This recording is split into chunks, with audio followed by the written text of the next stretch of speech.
Halo, selamat datang. Gini deh, guru-guru terbaik itu bukan sekedar pengajar.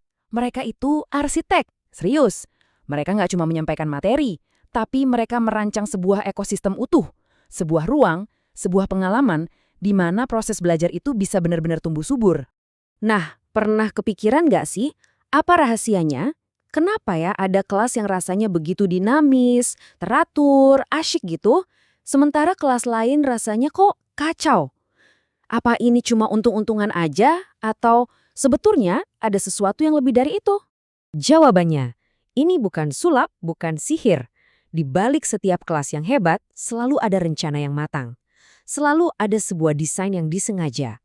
Selalu ada yang namanya cetak biru. Oke, kita bedah lebih dalam ya. Cetak biru ini kalau di dunia pendidikan kita sebutnya perencanaan manajemen kelas. Kuncinya di sini adalah, ini bukan soal bereaksi kalau ada masalah, tapi justru soal merancang sebuah sistem secara proaktif supaya masalah itu nggak muncul dari awal. Ini semacam pekerjaan arsitekturnya yang kita lakukan sebelum gedungnya dibuka untuk umum. Setiap arsitek hebat pasti akan memulai proyeknya dengan memahami tanah tempat dia membangun dan orang-orang yang nanti akan tinggal di sana, kan? Nah, sama persis dengan kelas kita. Fondasi dari segalanya adalah memahami siapa murid-murid kita.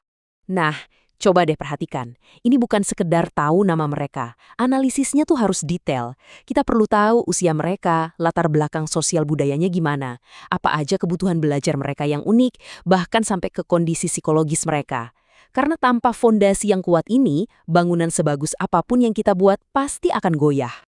Oke, kalau fondasinya udah kokoh, sekarang saatnya kita membangun kerangka strukturnya. Inilah pilar-pilar dan dinding yang akan jadi penopang pengalaman belajar mereka sehari-hari.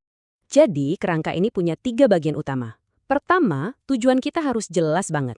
Kita mau lingkungan yang tertib, aman, dan mendukung.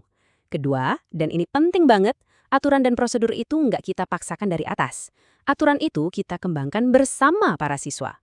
Ketiga, tata letak fisiknya, di mana mereka duduk, gimana mereka bergerak, semuanya harus dirancang untuk mendukung tujuan kita tadi. Nah, ini dia nih, alasannya kenapa poin kedua tadi itu krusial banget. Waktu siswa ikut andil bikin aturan, aturan itu bukan lagi jadi aturan guru, tapi berubah jadi aturan kita.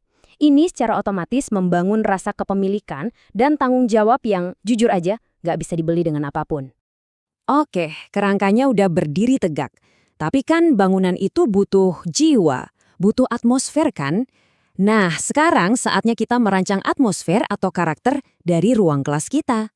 Jadi, filosofinya gini, strategi terbaik itu bukan sibuk menghukum perilaku buruk setelah terjadi. Justru, strategi terbaik adalah secara aktif mencegahnya terjadi dari awal. Kita menciptakan iklim yang begitu positif, sehingga perilaku-perilaku menyimpang itu jadi sulit untuk tumbuh. Inilah yang kita sebut strategi preventif. Slide ini nunjukin gimana cara kita mengubah strategi umum jadi tindakan yang nyata. Kebetulan sumber yang kami analisis ini fokusnya pada konteks pendidikan agama Islam atau PAI, dan ini contoh yang bagus banget. Lihat deh, komunikasi efektif itu diwujudkan lewat adab atau sopan santun. Penguatan perilaku baik itu diperkuat lewat akhlak mulia.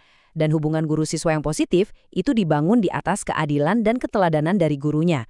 Ini contoh sempurna bagaimana karakter itu benar-benar dirancang ke dalam struktur kelas.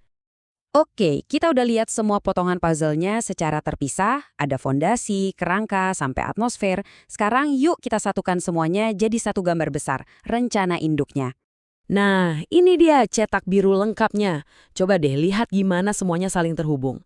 Analisis siswa itu jadi dasar untuk tujuan kita. Tujuan kita membentuk aturan. Aturan didukung oleh tata letak fisik ruangan, dan semuanya itu dilindungi oleh strategi preventif yang menciptakan iklim positif. Setiap komponen punya perannya masing-masing, dan kalau digabung, mereka menciptakan sebuah sistem yang solid dan berfungsi. Jadi, pada akhirnya, ini gagasan utamanya. Mengelola kelas itu bukan cuma soal disiplin. Ini adalah sebuah tindakan mendesain yang proaktif, kreatif, dan sangat memberdayakan. Guru-guru terbaik adalah arsitek yang sengaja merancang sebuah lingkungan di mana setiap siswanya punya kesempatan terbaik untuk meraih sukses. Sebagai penutup, saya mau tinggalkan Anda dengan pertanyaan ini. Berdasarkan cetak biru yang udah kita bahas tadi, coba pikirkan, apa satu langkah kecil, satu keputusan desain yang bisa Anda buat hari ini juga, yang akan mulai membangun fondasi, kerangka, atau atmosfer yang lebih baik di kelas Anda besok.